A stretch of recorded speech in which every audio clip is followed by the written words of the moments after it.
dhismaha maamulka cusub ee dowlad goboleedka Galmudug ayaa waxa ay noqotay hal xiraale iyo caqabad soo jiitamaysay tan iyo markii dhidibada loo dhigay maamulkaasi inkastoo haatan xaaladdu ay marayso meel aad xasaasi u ah. hardanka dhismaha maamulkaasi ayaa waxaa la sheegay in ay kularan tahay farigelin iyo damac siyaasadeed iyadoo dowladda federaalka iyo siyaasiyiinta mucaaradka ee deegaanka ku jiraan xariig jiid siyaasadeed oo midba midka kale ku doonayo in uu ku noqdo marjaca looga dambeeyo dhismaha maamulka Galmudug iyo guud ahaan masiirka gobolada dhexe ee dalkeena. han siyaasadeed xukun jacayl iyo loolan u dhexeeya dowladda federaalka iyo siyaasiyiinta mucaaradka ayaana loo aanaynayaa in ay sababeen isbaaro siyaasadeed lala hortaagan yahay xal u helidda dhammaystirka dhismaha maamul goboleedka Galmudug. xeeldheerayaasha ayaa rumaysan in ay suurtagal ay tahay in faragelin shisheeye oo dadban ku laran tahay xiisadda ka taagan dhismaha dowlad goboleedka Galmudug waxaana sii kordhaya jahawareerka u dhexeeya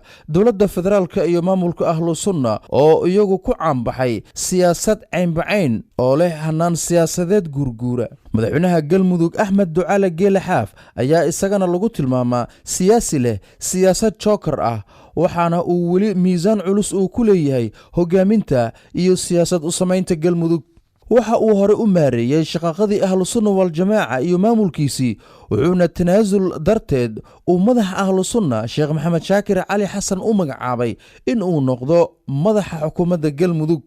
wuxuuna halkaasi xeer jajab ku dhisan shiiqiyay cabsidii ka jirtay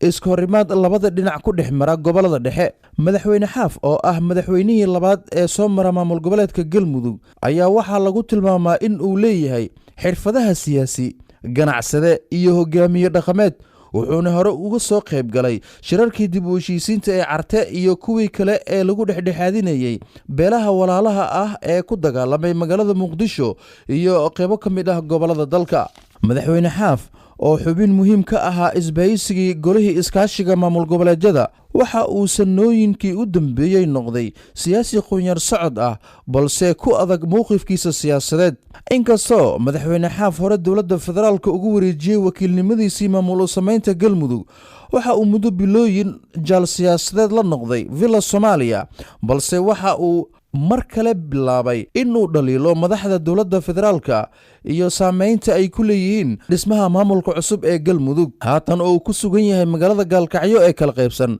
waa uu soo rogaal celiyay kadib markii uu arkay in uu humaag la gelinayo galaangalkiisii howlaha maamul u samaynta Galmudug. waxa uu sheegay in uu qabanqaabinayo doorasho lagu dooranayo madaxweynaha cusub ee Galmudug wuxuuna laalay mowqifkiisii uu hore dowladda federaalka ugu wakiishay dhismaha dowlad goboleedka Galmudug. madaxa ahlu sunna wal jamaaca Sheekh Maxamed Shaakir Cali Xasan ayaa isagana la soo baxay go'aan cusub kadib markii uu saluugay in aysan xildhibaanada ahlu sunna xubno iyo mudnaan ku lahayn guddiga qabanqaabada doorashada madaxweynaha cusub Galmudug iyo ku-xigeenkiisa. Sheekh Maxamed Shaakir oo maamulkiisa marar badan heshiisyo la galay dowladda federaalka ayaan la ogeyn waxa xilligan saluuga mutaxan ka keeneen qodobkaasi wuxuuna ku goodiyey in goonidooda u dooran doonaan madaxweynaha cusub ee Galmudug. diblomaasiyiinta iyo xeeldheerayaasha waxay dhabana hays ka noqdeen xaaladda Galmudug iyo qorshayaasha jihada badan ee sababi kara ilaa 3 madaxweyne loo doorto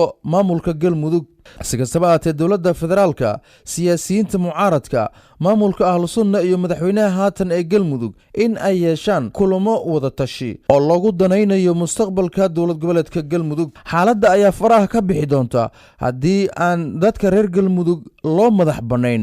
in iyagu ay doortaan madaxda cusub ee maamulkooda. mana aha in doorashadaasi laga dhigto aasaas looga dan leeyahay in koox siyaasadeed ay ku caanamaasho doorashada madaxtinimada soo socota.